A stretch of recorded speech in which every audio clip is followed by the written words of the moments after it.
नमस्कार दोस्तों। आज हम आपको एक ऐसी मिस्ट्री थ्रिलर मूवी की पूरी कहानी बताने जा रहे हैं जो आपको आखिरी सीन तक कुर्सी से हिलने नहीं देगी।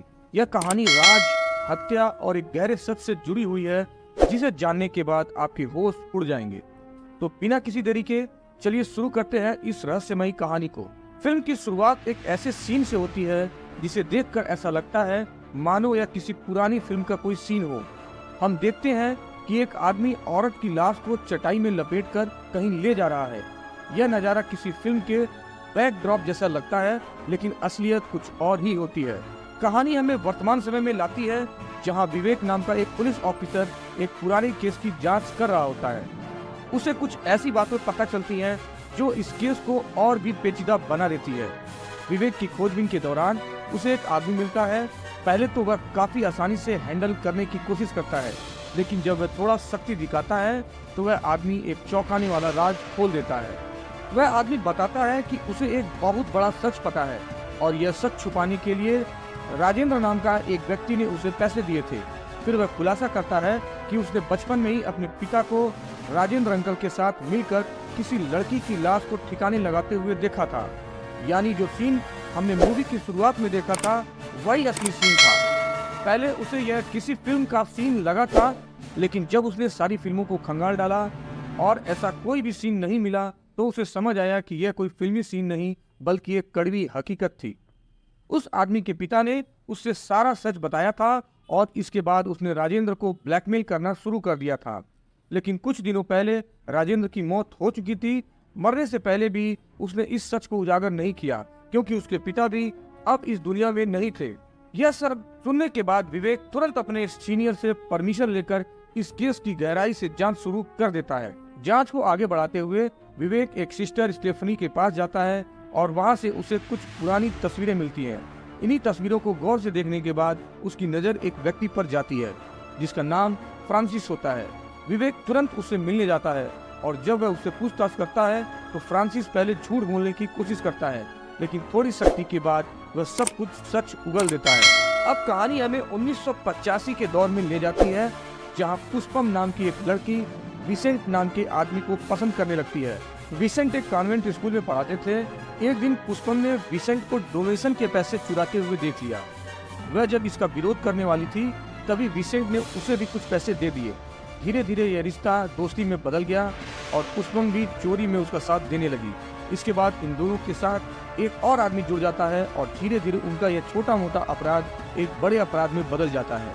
विसेंट अपनी पढ़ाई खत्म करने के बाद अपना बिजनेस शुरू करना चाहता था, लेकिन इसके लिए उसे पैसों की जरूरत थी। यही कारण था कि पुष्पम और उसके बाकी साथी मिलकर डोनेशन लॉकर की डुप्लीकेट चाबी बनवाते हैं और रात में चोरी की योजना बनाते हैं। चोरी की रात पुष्पम ने सबके खाने में नशीली दवा मिला दी थी, लेकिन दुर्भाग्यवश रेखा नाम की एक लड़की ने वह खाना नहीं खाया था। जब बाकी सब सो रहे थे तभी पुष्पम और उसके साथी पैसे चुराने लगे, लेकिन तभी रेखा की आंख खुल गई। उसने पुष्पम को रंगे हाथों पकड़ लिया। इस डर से कि रेखा किसी को यह सच न बता दे, पुष्पम ने उस पर हमला कर दिया और उसकी हत्या कर दी। यह सब देखकर विसेंट और बाकी लोग के होश उड़ गए। अब वे तीनों रेखा की लाश को ठिकाने लगाने की योजना बनाते हैं, लेकिन तभी राजेंद्र और फ्रांसिस वहां आ जाते हैं।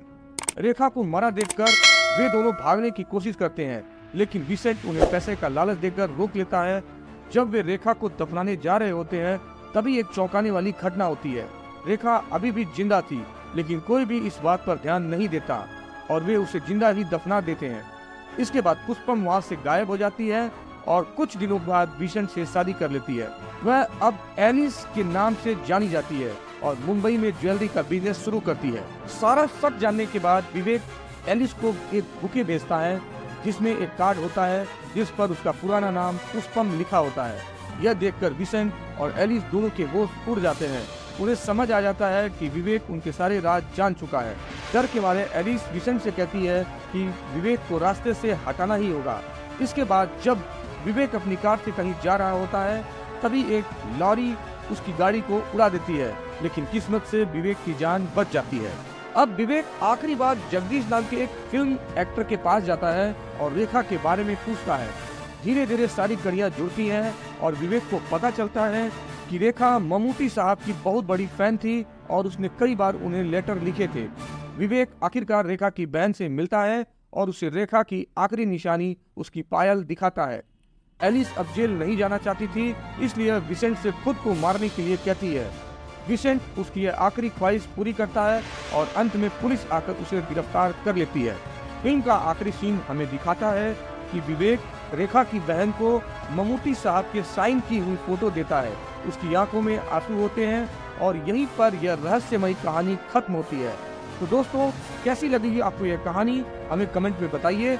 और अगर आपको ऐसी थ्रिलर फिल्मों का एक्सप्लेनेशन चाहिए तो हमारे चैनल को सब्सक्राइब करना मत भूलिए। मिलते हैं किसी